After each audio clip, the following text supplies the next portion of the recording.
Good morning students. आज हम कक्षा 10वीं के पहले चैप्टर के जो इम्पोर्टेंट क्वेश्चंस हैं एग्ज़ाम के वे से उसको हम देखेंगे। तो पहला चैप्टर जिसका नाम है रियल नंबर्स यानी वास्तविक संख्याएं, इसमें से यूक्लिड डिवीजन लेमा का जो कंसेप्ट है वो अब रिमूव कर दिया गया है। तो इसमें मेन दो ही चीज़ें बचती हैं, एक एचसीएफ एलसीएम से रिलेटेड क्वेश्चन है और एक क्वेश्चन है अप्रिमेय संख्या साबित करना। तो पहला क्वेश्चन जो बनता है वो है एचसीएफ और एलसीएम निकालने का। जैसे हमारे पास कोई दो संख्याएं दी गई हैं, एक है 92, एक है 510। इनका हमने एचसीएफ और एलसीएम ज्ञात करना है। तो जैसे 92 के अगर हम फैक्टर बनाते हैं तो ये 2 से जाएगा, यहाँ पर 46 आ जाएगा, फिर 2 से जाएगा, यहाँ 23 आ जाएगा, 23 23 क्योंकि ये एक अभाज्य संख्या है। 510 के हम फैक्टर बनाएंगे, इसके टुकड़े बनाएंगे। जैसे इसको हम 2 से डिवाइड करेंगे तो ये आ जाएगा 255। इसके बाद ये 5 से जाएगा, 5 5 जा 25, 5 1 जा 5, फिर 3 से चला जाएगा ये 17 और 17 1 जा 17। तो जो हमारे पास 92 है उसके हमने जो फैक्टर बनाए हैं वो है 2 × 2 × 23। इसी प्रकार जैसे हमारे पास 510 है, 510 के जो फैक्टर हमारे पास बने हैं वो है 2 × 5 × 3 × 17। तो अगर हमने इन दोनों में एचसीएफ निकालना तो जो दोनों में कॉमन है वो एचसीएफ, जिसे महत्तम समापवर्तक बोल देते हैं। तो एचसीएफ जो है जो दोनों में है वो है 2। तो एचसीएफ इन दोनों नंबरों का हमारे पास 2 आया है। इसी प्रकार अगर हम एलसीएम निकालना चाहें तो एलसीएम यहाँ पर जो आएगा, जो कॉमन है वो तो हम लेंगे ही, बाकी जो संख्याएं बच गई उन सब को भी हम साथ में ले लेंगे। तो 2 × 2 हो जाएगा, गुणा में 23 हो जाएगा।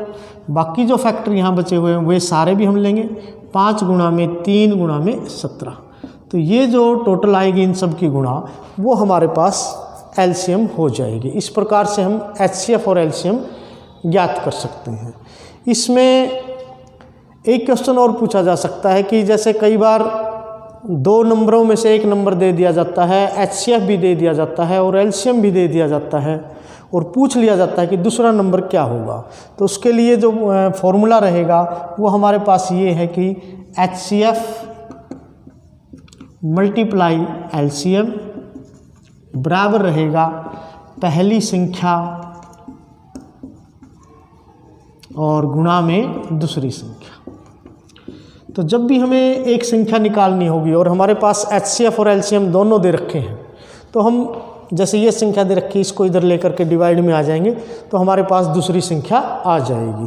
इसी प्रकार एचसीएफ और एलसीएम में से अगर एक दे रखा हो और एक निकालना हो, दोनों संख्याएं हो, तो एक को उधर ले जाएंगे, वो डिवाइड में चला जाएगा, उससे हमारे पास एचसीएफ या एलसीएम जो भी निकालना है हम निकाल सकते हैं। इंपॉर्टेंट फॉर्मूला है, इसका यूज जो है क्वेश्चन के अंदर ऐसा क्वेश्चन आने की पूरी संभावना रहती है कि HCF × LCM is equal to first number × second number. अब इस चैप्टर में एक क्वेश्चन तो ये है और एक क्वेश्चन और बनता है इस चैप्टर में। ज़्यादा चीज़ें इसी इन्हीं 2 क्वेश्चन के इर्द गिर्द ही घूमेंगी।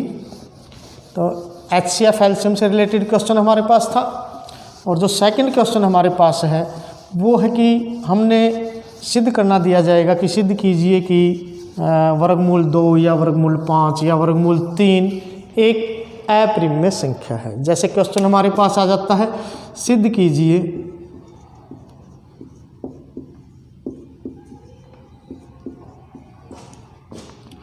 वर्गमूल 5 एक अप्रिमेय संख्या है।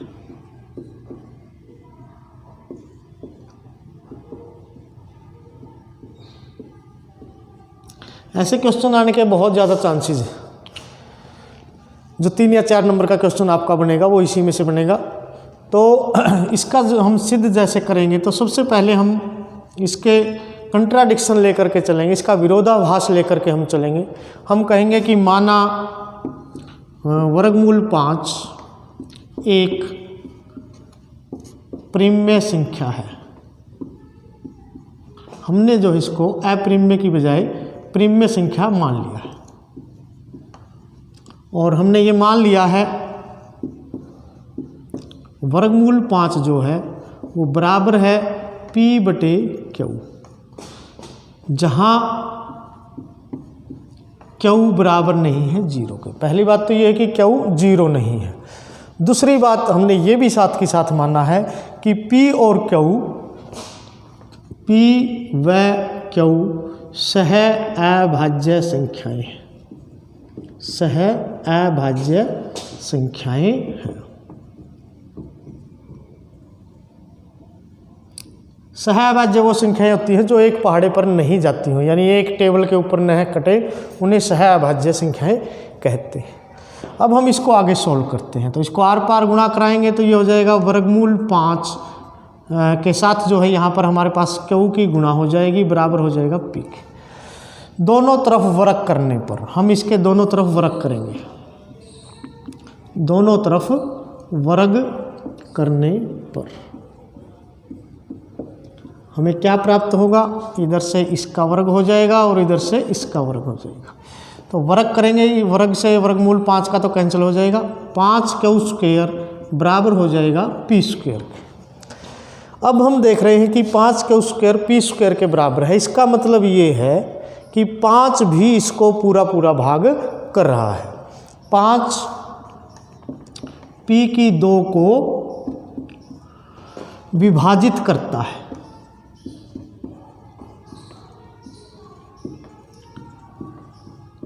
अगर P की 2 को ये विभाजित करता है तो हम कह सकते हैं कि 5 जो है वो P को भी विभाजित करेगा।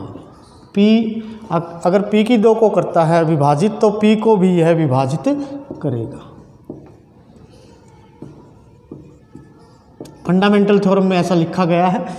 तो इसके बाद हम कह सकते हैं कि अगर ये विभाजित कर रहा है तो P को हम लिख सकते हैं, हम मान सकते हैं कि ये 5 का कोई न कोई गुणज जरूर होगा। हम मान रहे हैं कि माना P जो है वो बराबर है 5m के। P को हमने 5m का नाम दे दिया है। तो इसका मतलब ये हो जाएगा कि P स्क्वायर जो है वो 25m स्क्वायर के बराबर हो जाएगा। और ये जो P स्क्वायर की वैल्यू 25m स्क्वायर है ये हम इस समीकरण के अंदर रख रहे हैं। 1 में रखने पर हम ये वैल्यू जो है 1 में रख देंगे तो ये हो जाएगा 5Q स्क्वायर बराबर है 25m स्क्वायर। तो यहाँ हम देख रहे हैं कि यहाँ 5 है 25 है, ये आपस में कैंसिल हो रहे हैं। तो ये 5 एकम 5 हो जाएगा, यहाँ 5 पंजू 25 हो जाएगा, यहाँ 5 ही आ जाएगा। तो Q स्क्वायर बराबर आ गया 5m स्क्वायर के। अब जैसे यहाँ 5Q स्क्वायर इसके बराबर था, अब यहाँ पर 5m स्क्वायर Q स्क्वायर के बराबर है तो 5 इस Q स्क्वायर को भाग करेगा। यानी हम कह सकते हैं कि यहाँ से हमें जो रिजल्ट मिल रहा है 5Q स्क्वायर को विभाजित करेगा।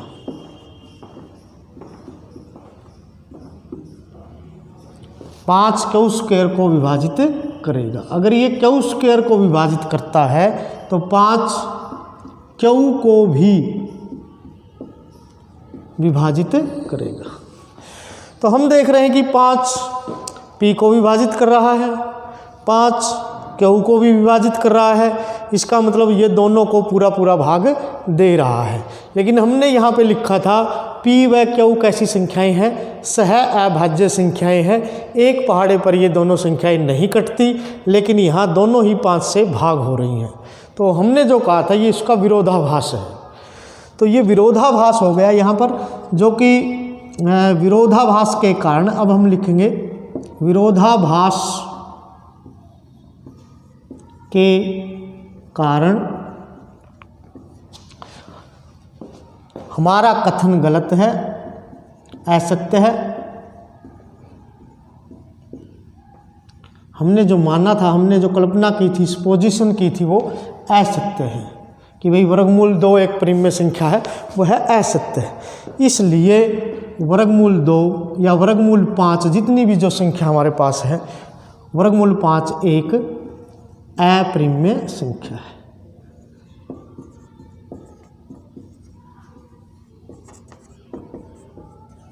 तो हम इसको एक अपरिमेय संख्या कह सकते हैं। ये हमने इसमें सिद्ध कर दिया है।